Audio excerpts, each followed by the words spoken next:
das vezes. A Bíblia diz que quando Deus ia destruir Sodoma, Deus se lembrou de Abraão e livrou Ló. Deus tirou Ló não por causa de Ló, mas por causa de Abraão. Sabia que tem bênção que tu recebe que é por causa de um parente teu que é assim com Deus? Aí Deus diz assim, era para tu ficar nessa furada, mas porque tem alguém que te ama muito e eu honro muito a fé dessa pessoa, por causa da fé dessa pessoa, eu vou agir na tua vida. É por isso que é bom tu ficar colado com quem tem fé. Olha para quem está ao teu lado assim, é por isso que eu estou sentado perto de você. Vou pegar carona. Tem alguém aqui? Tem alguém recebendo isso aqui? Vamos terminar, vamos terminar.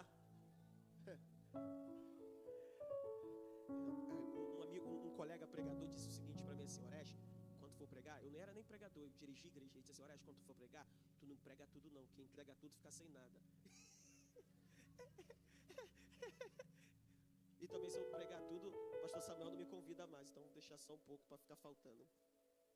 Escute, a tua fé, diga comigo, a minha fé anda de mãos dadas com minha semente.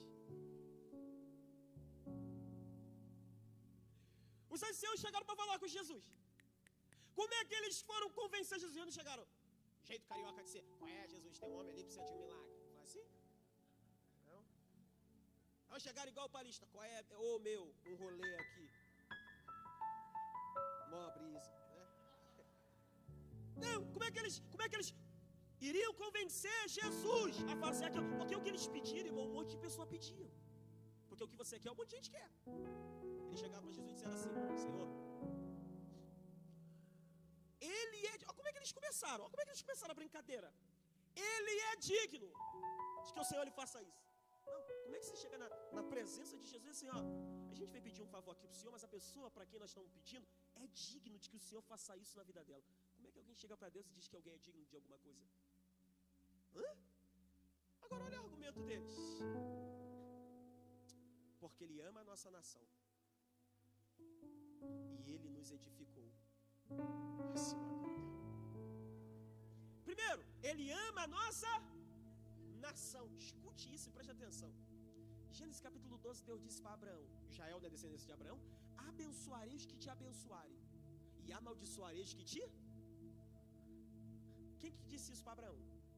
Deus.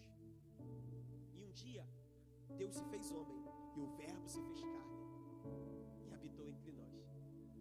E Deus está andando lá em Cafarnaum e Ele encontra um homem que está fazendo exatamente o que Ele disse para Abraão. Não tinha como aquele homem não ser abençoado, porque ele estava fazendo exatamente o que a Bíblia dizia que ele tinha que fazer, e o Deus que disse que ele tinha que fazer estava de cara com ele.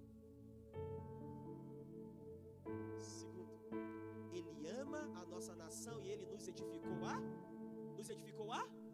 olha aqui para mim, o que era a sinagoga? Era um local onde eles se reuniam para estudar a palavra. Na sinagoga, eles não se reuniam para cantar, orar, não, isso era feito no templo. A sinagoga era um lugar de imersão, estudar as escrituras. Escute isso. Ele nos edificou a sinagoga. Pergunta que eu te faço, quem mandou ele edificar a sinagoga? Ninguém. O dinheiro era dele, sim ou não? Ele podia fazer o que queria, sim ou não? Sim. E por que ele edificou a sinagoga? Porque ele gostava do povo judeu, mesmo sendo romano. Agora preste atenção nisso aqui. Marcos capítulo 1, versículo 21 diante, tem um homem endemoniado que Jesus o cura numa sinagoga. Sabe qual a sinagoga que Jesus o curou endemoniado, libertou endemoniado? De Cafarnaum. Então aquele homem só foi liberto porque aquele centurião tinha construído a sinagoga. Quando você chega em João capítulo 6, que Jesus faz aquele discurso lindo que diz assim, eu sou o pão vivo que desceu do céu.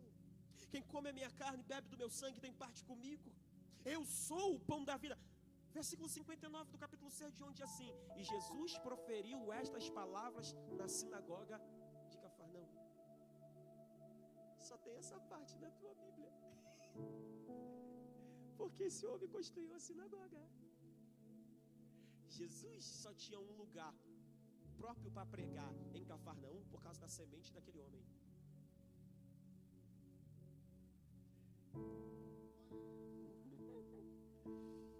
Os anciãos foram falar com Jesus. Eu estou terminando. Os anciãos foram falar com Jesus. Quando os anciãos foram falar com Jesus, ele é digno de que o Senhor lhe conceda as porque ele ama a nossa nação. Olha a resposta de Jesus. Em Lucas não relata isso, mas lá em Mateus relata. Jesus responde assim, ó. Quando Jesus ouve o que aquele homem fez, Deus diz assim: eu irei e lhe darei saúde. Eu irei e lhe darei saúde. Eu irei e lhe darei saúde. Agora escute isso aqui. Por que a fé desse centurião é uma fé extraordinária? Vamos ver porque a fé dele é extraordinária? Número 1. Porque a fé dele é uma fé que reconhece a autoridade de Jesus. Ele diz: eu sou um homem de autoridade, então o Senhor também é. Número 2, é uma fé que entende que Jesus não tem limite. Ele não põe limite para Jesus. Terceiro, é uma fé que opera pelo amor. Gálatas capítulo 5 fala da fé que opera pelo amor. A fé do centurião operava pelo amor. Qual o maior mandamento? Qual o maior dom? O amor. Qual a natureza de Deus? Amor. Você ama, mas Deus é amor. Quando a fé se alinha ao amor, ela atinge o seu maior pico. E como é que eu provo para você que a fé dele operava pelo amor? Ele não foi para pedir um milagre para ele. Ele foi para pedir um milagre pelo servo dele. Um servo que naquela cultura ele podia descartar e comprar outro. Deixar morrer e arrumar outro. Mas ele vai se humilhar, porque ele está fazendo uma humilhação por causa de alguém que ele amava. Então a fé dele está operando com amor. Escute isso. E ele crê no poder da palavra. Qual o nome de Jesus? Apocalipse 19, versículo 11 em diante. Lá perto do 13, 14, vai dizer assim: e o nome pelo qual se chama é a palavra de Deus. Ele disse: manda uma palavra. O nome de Jesus é palavra. Hebreus 1,3 diz que ele sustenta todas as coisas pelo poder da sua palavra. Agora escute isso aqui. Jesus já tinha decidido curar. Antes do centurião abrir a boca, só pelo que os anciãos falaram, Jesus disse: eu vou curar. Aí o centurião disse assim: não. O senhor vai vir na minha casa? Que isso? Não, eu não tenho condição de receber o senhor aqui na minha casa. Daí de onde o senhor está, dize uma palavra. Sabe o que eu acho lindo aqui? Jesus já tinha decidido curar, só que Jesus ia fazer presencialmente. Foi quando inaugurou o ensino à distância. Foi aqui. Jesus falou: já que a tua fé é extraordinária, no teu caso eu vou fazer diferente. Eu vou curar à distância mesmo. Telemedicina, vai! E seja feito conforme tu crês. E a palavra no mesmo instante operou na casa do centurião. Eu declaro isso sobre a tua vida. A palavra de Deus fará efeito na sua casa. Diga comigo: a palavra de Deus fará efeito na minha casa. Diga: a palavra de Deus fará efeito na minha família. Diga: a palavra de Deus fará efeito no meu coração. Diga: nessa noite a palavra de Deus está fazendo efeito no meu corpo, eu estou sendo sarado. Diga: nessa noite a palavra de Deus já está indo naquela causa que está travada, está sendo destravada. Diga: nessa noite a palavra de Deus está visitando meu parente e está libertando e está trabalhando. Nessa noite a palavra de Deus está entrando no meu lar e um novo tempo vai acontecer. Quem crê nessa palavra? Aleluia! Aleluia! Aleluia! Glória a Deus! Você vai ficar de pé comigo? Aí para esse crente que está do teu lado e diz assim: ó, tem algo batendo na porta da sua casa. E é a palavra de Deus querendo entrar. E ela entra trazendo aquilo que você precisa. Escute, para a gente ganhar tempo aqui. Enquanto eles vão cantar uma canção, você vai poder daqui a pouco fazer seu pedido. Mas antes de você fazer seu pedido, escute, eu quero orar por você que entrou aqui hoje. Eu sei que você convidou alguém, gente entrou aqui hoje. E quem sabe você está afastado do Evangelho, ou você nunca entregou sua vida a Cristo. Você precisa pôr tua fé em Cristo. Se você está aqui hoje, você está afastado, é noite de você voltar. É noite de você entregar sua vida a Cristo. Não perca a chance. Ó, você sozinho nada, mas você com Jesus é tudo. Jesus disse: sem mim nada podeis fazer. Então se você está aqui hoje, você está afastado do Evangelho, você precisa tomar uma decisão de fé. Eu disse que a fé vem conectada a um relacionamento. Lembra que eu disse isso? E o relacionamento que nos conecta a Deus é Jesus. Ele disse: eu sou o caminho, a verdade e a vida. Ninguém vê o Pai senão por mim. Então você que está aqui hoje, está afastado, distante, ou você nunca entregou a sua vida a Cristo, eu quero orar por você. Sai do seu lugar. Eu quero orar por você. Se tem alguém aqui essa noite, você está afastado, sai de onde você estiver. Eu vou orar por você. Eu não conheço todos que estão aqui, mas Jesus conhece. Então, cadê você? Se tem alguém aqui que está afastado, sai do seu lugar, vem. Eu quero orar por você. Você no teu lugar não muda nada, mas você aqui na frente vai mudar tudo para você. Olha com muito carinho e respeito a pessoa que está ao seu lado e diga assim, ó, se você quiser, diga aí para alguém perto de você, diga, se você quiser tomar essa decisão, eu te acompanho até ali na frente. Diga, vamos embora? Bora. Você não vai poder dizer para Deus que você nunca teve chance nem oportunidade. Deus está te dando uma oportunidade hoje. Tem alguém aqui? Tem alguém aqui? Não perca a chance. Eu não sei se Deus vai te dar uma nova chance, mas eu sei que a de hoje Ele está te entregando. Se não há, você tem até o final do culto para tomar essa decisão. Se eu fosse você, eu tomava. Então vamos fazer o seguinte: nós vamos louvar o Senhor. Enquanto louvamos, você preenche aí seu pedido aí. Se não tem caneta emprestada, peça aí alguém. E nós vamos orar pelo seu pedido aqui no final. Deus tem milagre para a sua vida. Quantos acreditam nisso? Diga, Deus tem para a minha vida um tempo novo.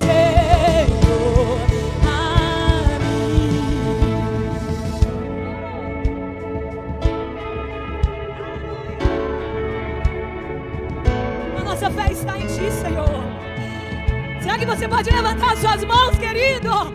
Aleluia! E declarar: minha fé está que nunca Ele que nunca minha fé está em firmado Deus. Ele é, aleluia, que nunca minha fé está em Cristo, firmado Deus. Ele é,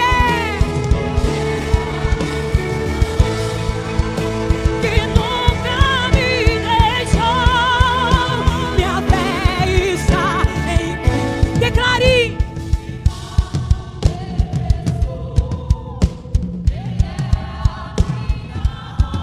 Que nunca,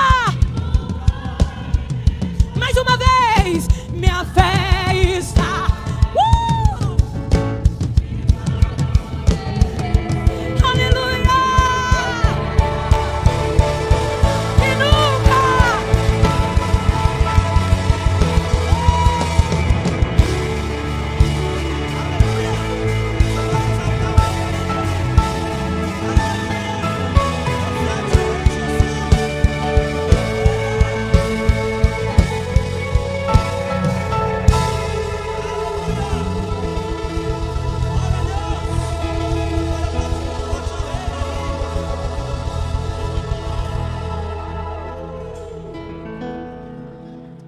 Vamos depositar mais um pouquinho da nossa fé na presença dele. Você que tem seu pedido aqui, ó.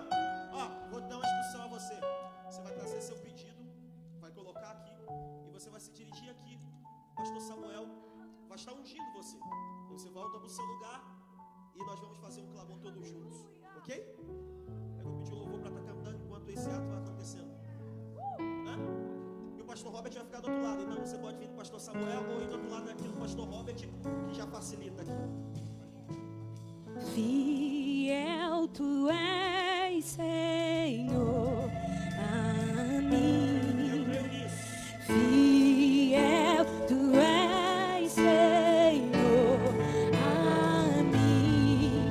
Do nascer do sol ao anoitecer, eu te louvarei.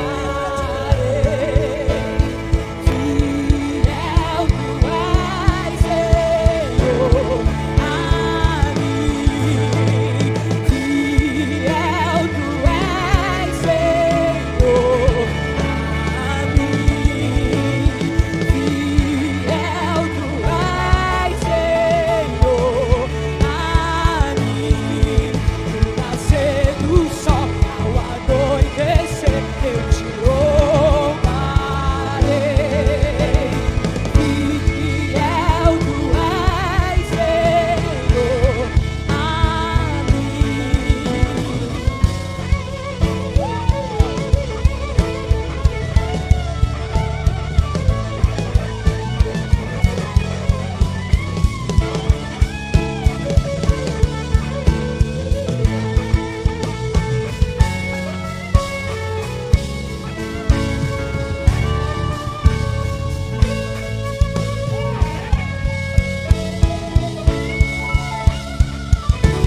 Espírito Santo. Novo caminho para você. Oh Deus, oh Deus, oh Deus, tu és fiel, Deus. Ainda que nós não mereçamos, tu és fiel. Ainda, Deus, que nós não sejamos tal para contigo, tu és. E a tua fidelidade estende-se de geração a geração. E nós deixamos que a nossa fé, no nome poderoso de Jesus, se aproximamos de ti, Senhor. Ah, Pai, aqui tem pedidos, Deus, de gente que está esperando coisas, Pai, há mais de uma década, mas para que eles saibam que tu estás respondendo isso essa noite, tu farás algo extraordinário.